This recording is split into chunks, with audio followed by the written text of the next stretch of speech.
Dear student, in our last video we have discussed in details about the upper and lower respiratory tract. Now the lower respiratory tract, we know that it consists of airway tree and the lungs. So in this airway tree we will find two zones. One is the conductive zone, another is the exchange zone. So often we confuse between these two zones. So in this video we will try to explain the conductive zone and the exchange zone and what are their specialties. So we are now focusing on conductive zone and the exchange zone of tracheo-bronchial tree. Airways or airway tree, they progressively branch 23 times. So there will be 23 generation of airways. We can see here from 1 to 23. So these 23 generations, they are not same. The initial 16 generations, they will form the conductive zones and they will be known as the conducting airways. Their function is only to move air into the exchange zone.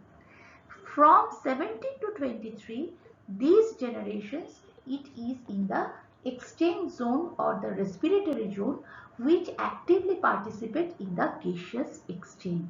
So we can say that the airway tree can be broadly divided into two zones. One is the conducting zone, the first 16 generation. Then from 17 to 23 generation, this is known as the exchange zone or the respiratory zone. Now we will try to differentiate between these two zones. We will try to know why one zone is only conducting air and not taking part into gaseous exchange, whereas the other zone is taking part into the gaseous exchange. We will try to explain these two zones, conducting and respiratory zones, on the basis of four headings, on the basis of their arrangement and functions, their structural specializations, blood supply and the nerve supply. So first we will see about the conducting zone, that is the first 16 generation. The function of this conducting zone, they will warm and humidify air. So the trachea, bronchi and the bronchioles, they will cause the warming and humidification of air. They will distribute the air evenly and they will serve as a part of defense system of the body by removing bacteria and harmful gases from the respiratory system. So these are the functions. Now what are the structural specialty? So from this histological picture, we will have an idea of the structural specialty of the first 16 generation, which actually helps the airway to be passed to the exchange zone. Okay, and it includes and it is made up of bronchi, bronchioles and up to the terminal bronchioles. Now what are their specialty? If you look into the first part, that is their epithelium. The epithelium is organized as a pseudo-stratified epithelium and it contains several cell types, which includes the ciliated cells and the secretory cells, for example the goblet cells and the globular or glandular acini, and that provide the key components for airway innate immunity. And the basal cells are also present, which can serve as a progenitor cell for repair during injury. Now here we can also see that there are considerable amount of cartilage that is present in the first these generations. In the first 4 generations of conducting zone, the amount of cartilage is very high. Now this prevents the collapse of the airways as they are subjected to change in thoracic pressure. Some amount of cartilage is present up to 10th generation, which the airway as referred as the bronchial. Now, so in this area, so in the first part we can see that in the trachea and the major bronchus, the epithelium is pseudostratified. So then it is ciliated. So many glands are there. Cartilage is present. basal cells and the progenitor cells are there. Now, as the conducting airway transitions to the terminal or the transitional bronchioles, what will happen we will see. Now, as the bronchioles, actually the conducting airway transitions to terminal and transitional bronchioles, we can see from this histological appearance of the conductive tube, the secretory glands are almost absent. The secretory glands are almost absent from the epithelium of the bronchioles and the terminal bronchioles. And we can see some specialized cells like club cells, which was initially called as the Clara cells. We can see the non-ciliated cuboidal epithelial cells that secrete the important defense markers and also serve as the progenitor cells after injury. Okay, and they are made up a large portion of the epithelial lining in the later portion of this conducting pathway. So when we are moving to the terminal bronchioles, we can change the character of the epithelium. We can see the absence of cartilage. We can see the absence of also the mucous glands. Now, what are the things which are specially present over here? We can see here, although the cartilage is almost absent, there is huge amount of smooth muscle concentration in this bronchiole area. Now, the epithelial cells in this conducting airways, both in the initial part and also in the terminal bronchiole partly, they can secrete variety of molecules that can aid in lung defense. What are those? These may be the secretory immunoglobulin A, it may be the collectins including the surfactant proteins A and D, it may be the defensin and other peptides and proteases, reactive oxygen species and reactive nitrogen species are all generated by these airway epithelial cells. These secretions can act directly on the as the antimicrobials and to help the keep airway free from infections. And airway epitheliums, they also secrete a variety of chemokines and cytokines, that are some chemical materials that recruit traditional or immune cells and other immune effector cells to the infections. So the initial portion of this conducting airway, they have a huge amount of or very strong defense mechanism. In the initial part, before the terminal bronchioles, we have seen that the epithelium is pseudostratified and it is ciliated. Now, what are the functions of this cilia? Now, this cilia, it is actually a part of mucociliary escalator. We know that from the nose we have so many cilia, so they will actually have the mucous glands which will trap the toxic particles and cilia will move out. But in spite of their functions, if some amount of toxic particles they can reach, if they reach the lung or the alveoli, this mucociliary escalator will move away all these particles. Now the cilia are bathed in the periciliary fluid. We can see this bluish color fluid. So it is bathed in the periciliary fluid where they typically beat at a rate of 10 to 15 hertz. Now on top of the periciliary layer and the beating cilia rests a mucus layer, a complex mixture of protein and the polysaccharides secreted from the specialized cells, glands or both in the conducting airways. Now this combination allows for the trapping of foreign particles. Okay, so with this, the mucus will actually help in the trapping of foreign particles in the mucus and their transport out of the airway, which will be powered by the ciliary beat. Now, the ciliary mechanism is capable of moving particle away from the lungs at a rate of at least 16 millimeter per minute. And when this ciliary motility is defective, as can occur in smokers, in some diseases like cystic fibrosis, that will result in some diseases, and there may be some genetic deficiencies where this ciliary function is defective. The patient will suffer from some diseases. So we came to know about this trachea and large bronchus. They have a specialized type of epithelium which is ciliated. They will have cartilage, they will have mucus and the glands, and what are the functions of all these. And in case of terminal bronchioles or the transitional bronchioles, we know their type of epithelium.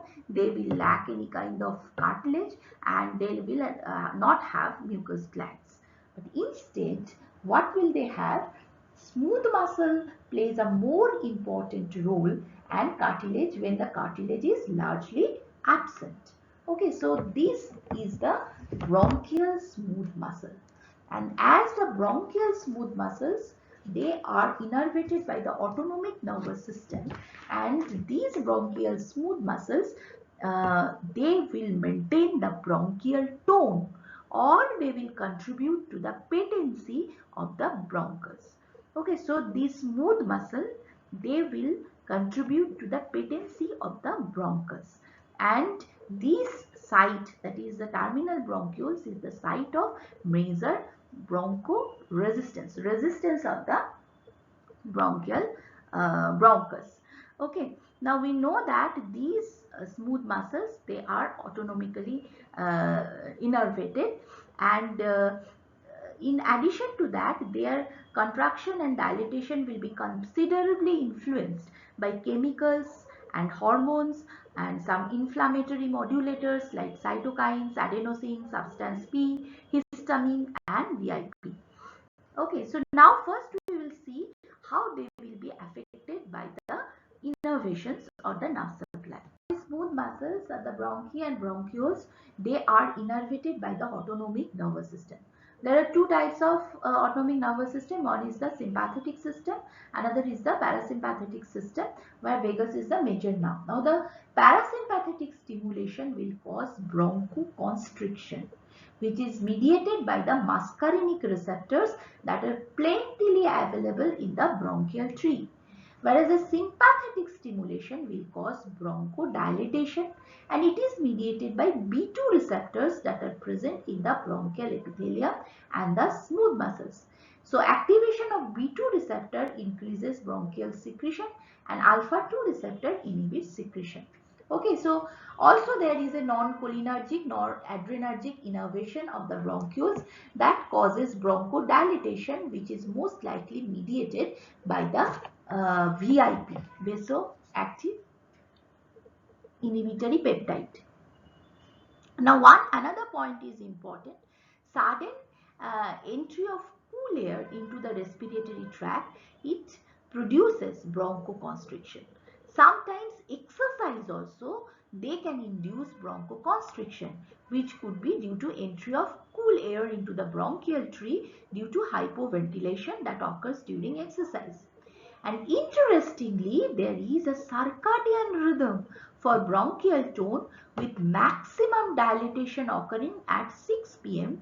and maximum constriction occurring at 6 a.m. So these are the factors that can cause the bronchoconstriction and dilatation. So first is the autonomic nervous system, parasympathetic bronchoconstriction, sympathetic bronchodilation, mediated by parasympathetic by the muscarinic receptor, sympathetic by the B2 receptor.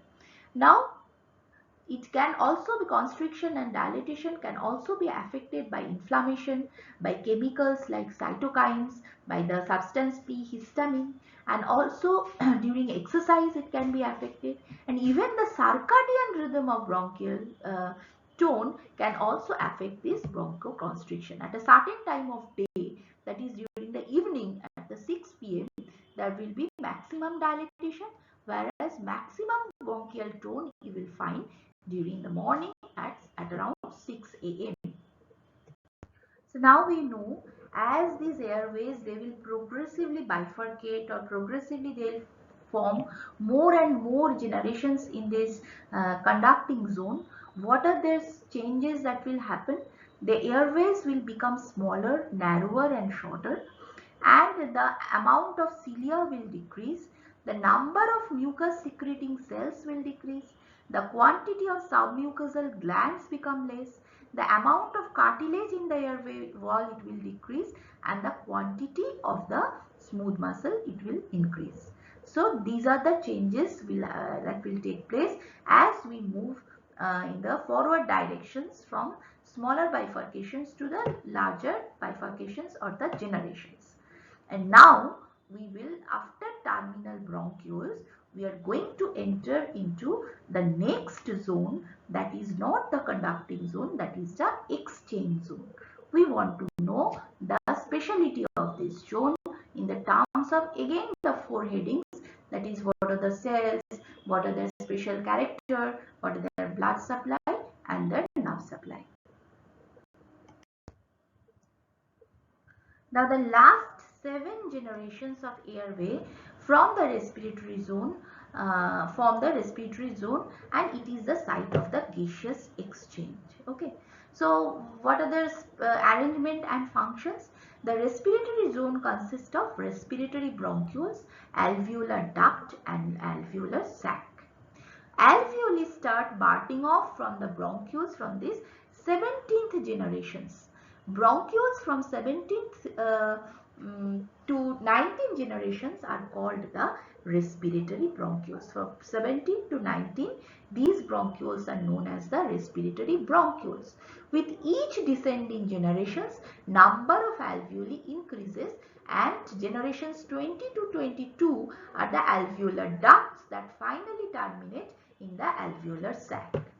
Now regarding the blood supply, the respiratory zone, it receives the blood supply from the pulmonary circulation. The lungs have extensive capillary network that occupies about 80% of the alveolar surface area, and the capillaries surrounding each bronchioles, each alveoli bring blood into close proximity with the air inside the alveolus. So blood and air will come very much closer, and there will be a very thin membrane in between them, so the exchange will become very possible, and this easy diffusion of gases will be possible, and that very thin membrane will be terminated as alveolo-capillary membrane. Now finally we have reached at the alveolus, which is the functional unit of the gaseous exchange, and there are around 300 millions of alveoli, and the total area of alveolar walls in contact with capillaries in both lungs, it is around 70 meters square. It is around the size of a tennis court. Okay, so we can say that alveoli are among the largest biological membranes of our body. Now alveoli are surrounded by capillaries that remain in close contact with each other, forming alveolo-capillary membrane. Now we want to know the structure of this alveolo-capillary membrane. So alveolo-capillary membrane has got 3 structures. One is on the alveolar side we will have the alveolar epithelium. On the capillary side we will have the capillary endothelium, and in between them we will have a thin connective tissue, that is the basement membrane. And this is very thin structure so that gaseous diffusion becomes easier. Now regarding the alveolar epithelial cells, the alveoli are lined by 2 types of epithelial cells, type 1 cells and type 2 cells. Type 1 cells are the flat cells with large cytoplasmic extensions. They are the primary lining cells of the alveoli. So the 95% of the alveolar epithelial surface area, it will be covered by these type 1 pneumocytes or alveolar cells. Now type 2 cells, they are also known as the granular pneumocytes. They are thicker. You can see here, these are the type 2. This bluish blue one is a type 2 pneumocytes. They are also called the granular pneumocytes. They are thicker and contain numerous lamellar inclusion bodies. Okay, and although these cells make up only 5% of the surface area, they represent approximately 60% of epithelial cells. Now, why these type 2 cells are very important? one prime function of this type 2 cell is the production of the surfactant. And what is the function of this surfactant? It plays a very important role of lowering surface tension, which ultimately keeps the alveoli patent. How this surfactant is produced? Now the type 2 granular pneumocytes or type 2 pneumocyte cells, we know that they contain numerous lamellar inclusion bodies. Okay. Now typical lamellar bodies, which are the membrane bound organelles, they contain whorls of phospholipids which are formed in these cells and secreted into the alveolar lumen by the process of exocytosis. Now, the tubes of lipid called the tubular myelin, you can see that these are the tubular myelins formed from these extruded bodies. So, first these lamellar bodies are released via the exocytosis. Then, actually, the synthesis of these um, lamellar bodies will be done in the mitochondria, and after it is exocytosed into the alveolar lumen, they will form the tubular myelin. Okay. At the tubular myelin in turn, it will form a phospholipid film which will line the inner aspect of the alveoli.